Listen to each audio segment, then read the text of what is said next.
신명기 18장 1절로 14절 말씀 우리 한 목소리로 봉독하겠습니다. 시작. 레위 사람 제사장과 레위의 온 지파는 이스라엘 중에 분깃도 없고 기업도 없을지니 그들은 여호와의 화제물과 그 기업을 먹을 것이라. 그들이 그들의 형제 중에서 기업을 가지지 않을 것은 여호와께서 그들의 기업이 되심이니 그들에게 말씀하심 같으니라. 제사장이 백성에게서 받을 음식은 이러하니 곧 그 드리는 제물의 소나 양이나 그 앞다리와 두볼과 위라. 이것을 제사장에게 줄 것이요 또 내가 처음 거둔 곡식과 포도주와 기름과 내가 처음 깎은 양털을 내가 그에게 줄 것이니 이는 내 하나님 여호와께서 내 모든 지파 중에서 그를 택하여 내시고 그와 그의 자손에게 항상 여호와의 이름으로 서서 섬기게 하셨음이라. 이스라엘 온 땅 어떤 성읍에든지 거주하는 레위인이 간절한 소원이 있어 그가 사는 곳을 떠날지라도 여호와께서 택하신 곳에 이르면 여호와 앞에 선 그의 모든 형제 레위인과 같이 그의 하나님 여호와의 이름으로 섬길 수 있나니 그 사람의 음식은 그들과 같을 것이요 그가 조상의 것을 판 것은 별도의 소유이니라. 내 하나님 여호와께서 내게 주시는 땅에 들어가거든 너는 그 민족들의 가증한 행위를 본받지 말 것이니 그의 아들이나 딸을 불 가운데로 지나게 하는 자나 점쟁이나 길흉을 말하는 자나 요술하는 자나 무당이나 진언자나 신접자나 박수나 초혼자를 너희 가운데에 용납하지 말라. 이런 일을 행하는 모든 자를 여호와께서 가증히 여기시나니 이런 가증한 일로 말미암아 내 하나님 여호와께서 그들을 내 앞에서 쫓아내시느니라. 너는 내 하나님 여호와 앞에서 완전하라. 내가 쫓아낼 이 민족들은 길흉을 말하는 자나 점쟁이의 말을 듣거니와 내게는 내 하나님 여호와께서 이런 일을 용납하지 아니하시느니라. 아멘. 오늘은 신명기 18장 말씀을 가지고 땅이 없을지라도 이런 제목으로 묵상 나눔하도록 하겠습니다. 재판장과 왕에 이어서 이스라엘 영적인 지도자인 제사장에 관한 규례가 나와 있습니다. 먼저 1절로 8절은 제사장과 레위 사람의 몫입니다. 한번 따라해 봅시다. 제사장과 레위 사람의 몫. 제사장을 비롯한 레위인은 하나님께 받은 몫이나 유산이 없었기 때문에 백성들이 하나님께 바친 화제물과 예물을 받아 먹고 살아야 했습니다. 하나님께서 그들에게 땅을 기업으로 주시지 않은 이유가 무엇인가요? 여호와께서 그들의 기업이 되기를 원하셨기 때문입니다. 그래서 제사장은 백성들이 제물로 바친 소나 양의 앞다리와 두 볼과 위를 받았고 또 처음 거둔 곡식과 포도주와 기름과 양의 털을 받았습니다. 그래서 레위인과 자손들은 대대로 여호와를 섬기는 일에 전념할 수가 있었습니다. 만일 제사장이 그가 살던 곳을 떠나서 다른 지역으로 옮기게 되면 그가 물려받은 그러한 수입이 있다 하더라도 그는 그곳에서 다른 제사장들과 똑같이 그렇게 직무를 수행하고 자기 몫의 헌물도 받을 수가 있었습니다. 한번 따라해 봅시다. 11조를 드려라. 자, 제사장과 레위인들은 하나님께 드리는 제사를 주관하기 위해서 선택받은 자들이었습니다. 하나님께서는 이들이 생업으로 인해서 하나님의 일을 소홀히 하게 될까 두려우셔서 염려하셔서 기업을 주시지 않았습니다. 대신에 이스라엘 지파들이 하나님께 11조와 각종 예물들을 드리도록 명하심으로 이것을 레위 지파의 분깃으로 삼게 하셨습니다. 하나님 자신이 친히 레위 지파의 기업이 되신 것입니다. 11조 제도는 하나님께서 직접 명하신 것입니다. 이것이 지켜져야 이스라엘 백성들의 신앙과 믿음을 지킬 수가 있었습니다. 그런데 오늘날 일부의 사람들이 이 11조는 이미 철폐된 제도라 이렇게 말을 하는데 이런 말은 성경 어디에도 없는 말일 뿐더러 교회를 무너뜨리는 그런 악한 시도입니다. 이런 생각을 받아들인 유럽의 교회들이 어떻게 됐나요? 많은 교회들이 문을 닫고 있고 영적인 불모지로 전락하고 있습니다.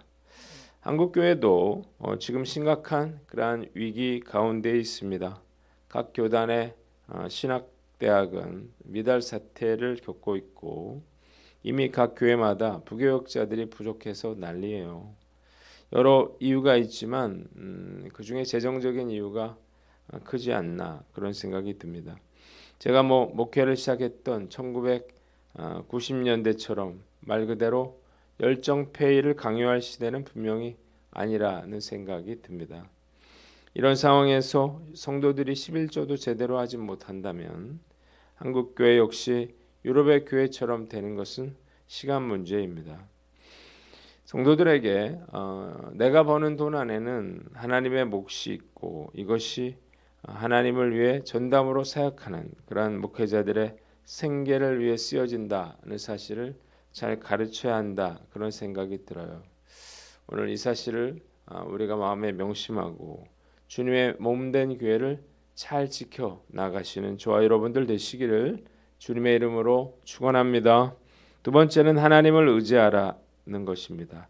한번 따라해 봅시다. 하나님을 의지하라.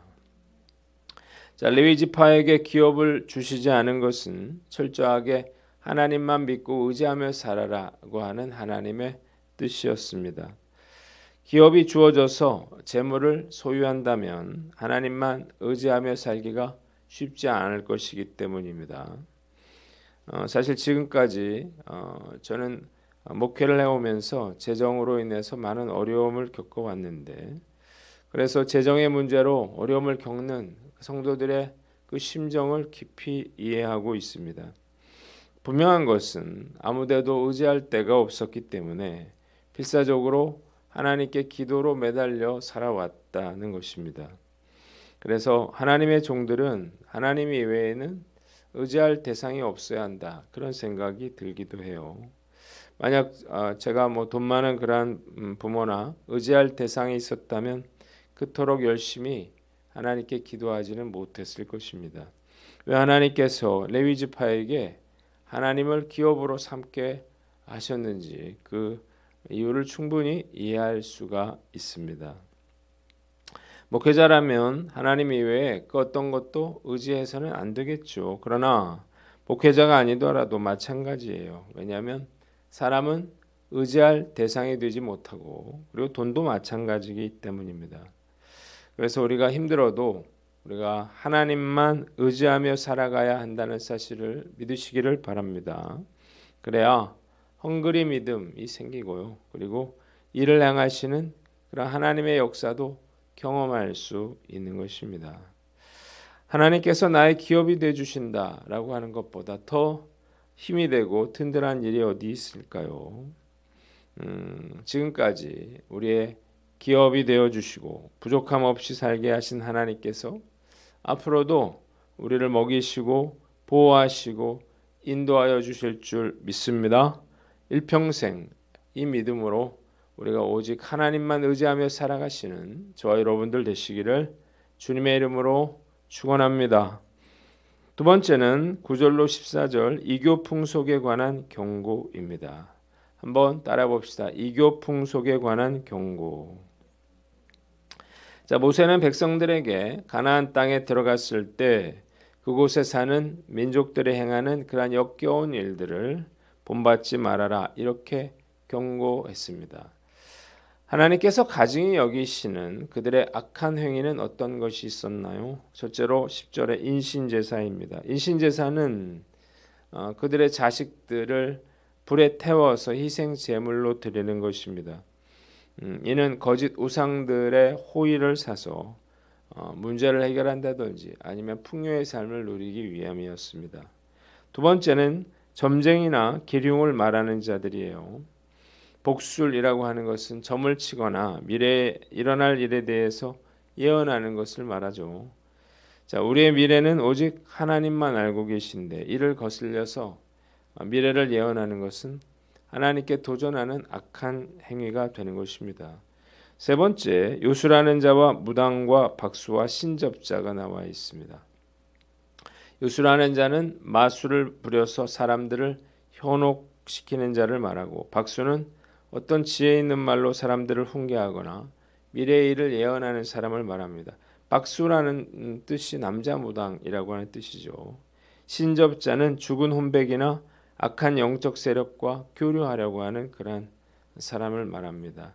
네 번째, 진언자나 초혼자라 이렇게 되어 있는데, 진언자는 무당과 비슷하게 주문을 외워서 최면이나 마법을 거는 그런 사람을 말합니다. 초혼자는 죽은 자들을 불러내서 그들의 영과 교제하고 미래의 일을 물어보는 자들을 말해요.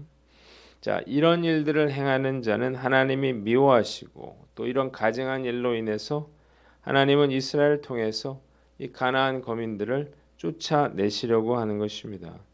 하나님의 백성들은 이런 악한 행위를 따르거나 용납해서는 안 된다는 거예요. 한번 따라해 봅시다. 악한 일에 관심도 갖지 말라.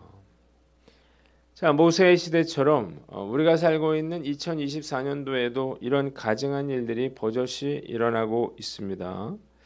전국 각처에 사주 카페가 성업 중이죠. 아름다운 경치가 있는 그런 카페에서 많은 사람들이 커피와 디저트를 먹으면서 사주나 점을 치고 있습니다. 특히 교회를 혐오시설이라 이렇게 생각하는 젊은 세대가 이런 미신과 악한 행위에는 호의적이고 관심을 가지고 있다는 것입니다. 더욱 안타까운 것은 오늘의 운세라든지 궁합이라든지 사주팔자라든지 관상이라든지 손금 보는데 관심을 갖는 그런 크리스찬들이 적지 않다는 것입니다. 교회 내에서도 이런 일이 벌어지고 있습니다. 예언의 은사를 받았다고 말하는 사람들의 과거와 장래를 점치듯이 그렇게 이야기하고, 일부 목회자들이 방언과 통변 및 은사라고 하는 그런 명목으로 성도들을 잘못된 그런 신앙으로 이끌고 있습니다. 물론 이런 성령의 은사들은 지금도 물론 일어나고 있지만, 과연 이것이 진짜 하나님으로부터 왔는지 아니면 악령으로부터 온 것인지를, 아니면 자기 생각인지를 분명하게 분별해야 하는 것입니다. 누군가에게 나의 미래를 묻는 것은 불확실한 미래와 불안정한 현실에 대한 두려움 때문이죠. 그래서 우리는 자꾸 누군가에게 나의 미래를 물어보고 싶은 그런 충동을 느끼는 거예요.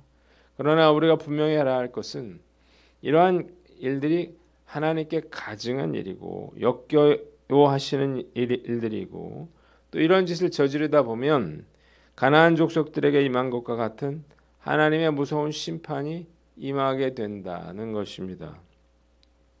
여러분, 미래를 아는 것보다 더 중요한 것은 주어진 현재의 삶을 충실하게 사는 것이라는 사실을 믿으시기를 바랍니다. 미래를 알면 뭐 하겠어요?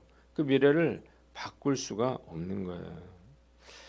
그리고 우리의 미래는 오직 하나님께 달려 있다는 사실을 믿으시기를 바랍니다. 그래서 우리가 어려움이 있더라도 믿음으로 성실하게 살아간다면 결국 놀라운 축복의 삶을 살게 되는 것입니다.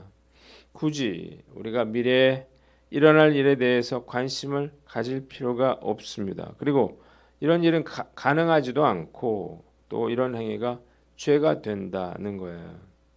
이런 가증한 일에 관심을 갖는 것 자체가 하나님께 대한 불순종이고 불신앙이라고 하는 사실을 깨닫고, 오직 하나님을 섬기는 일과 또 하나님이 기뻐하시는 일만을 행하며 살아가시는 저와 여러분들 되시기를 주님의 이름으로 축원합니다. 기도하겠습니다. 하나님 아버지, 하나님, 우리가 철저하게 하나님만 의지하여 악한 일에는 관심도 갖지 않게 하여 주시옵소서.